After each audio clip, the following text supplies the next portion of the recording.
All right, I thought this was pretty cool. The more I've followed college basketball this season on the women's side, the more I've gotten used to the coaches and come to appreciate the coaches. And on the college side of sports, the coaches are super important.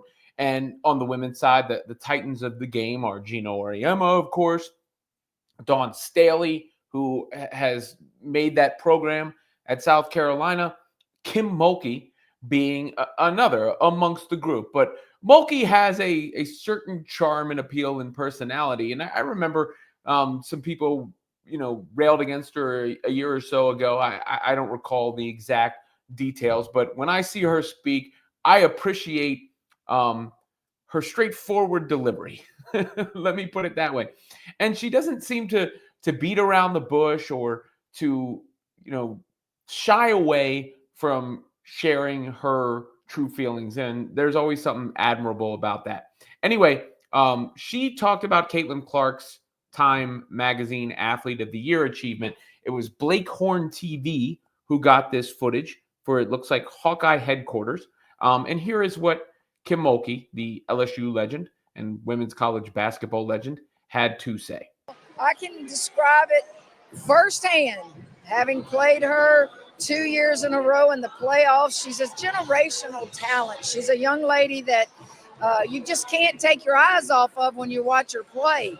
And I know all of Iowa is proud of her, as they should be. And when we played her in the playoffs this year, I said, thank goodness I don't have to see you anymore. And that's about as high a compliment as I could pay a young lady.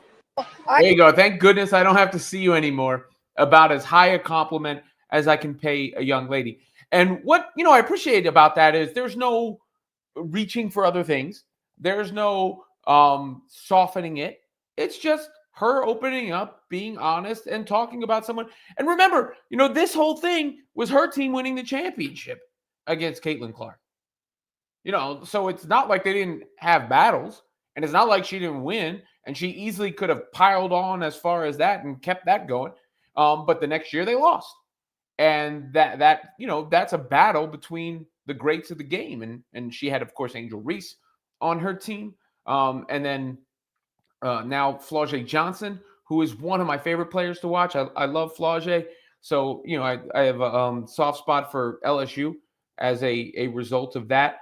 And LSU also has Michaela Williams on the squad, who Kevin Durant recently shouted out for her game. Anissa Morrow is another player on that team. So this is a team that's still involved and going to get shown a lot of love here as the season progresses.